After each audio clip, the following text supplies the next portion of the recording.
નમસ્કાર, અમારી ચેનલમાં આપનું સ્વાગત છે। અમે જે જગ્યા ઊભા છીએ એ જગ્યા વડનગર એટલે કે આપણા જે વડાપ્રધાન નરેન્દ્રભાઈ મોદી છે એમનું ગામ છે।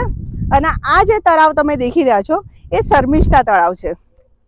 પ્રવાસન ઉદ્યોગ કે નગરપાલિકા બહુ સરસ ચોખ્ખું રાખ્યું છે, બટ લોકો કેટલી ગંદકી ફેલાવે છે। આ રોજ સાફ કરવા આવતા હશે ને તો એ તમે દેખી શકો છો કે આની અંદર પડીકાના પેકિંગ, થેલીઓ, પાણીની બોટલ આ કોણ નાખે છે? જે ફરવા આવે છે જે લોકો, જે પ્રવાસીઓ છે એ જ પાણીની બોટલ નાખતા હશે।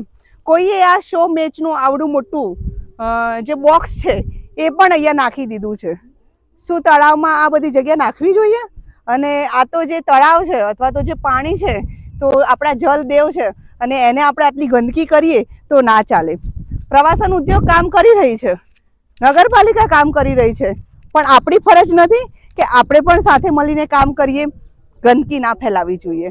અને મારી બધાને અપીલ છે કે જે પણ લોકો પ્રવાસનવાળા હોય કે અહીંયાના વડનગરના પ્રોપર ફરવા માટે આવતા હોય, કોઈ પણ હોય તો ગમે ત્યાં કચરો ના નાખો, કોઈ પણ જગ્યાને ગંદી ના કરજો।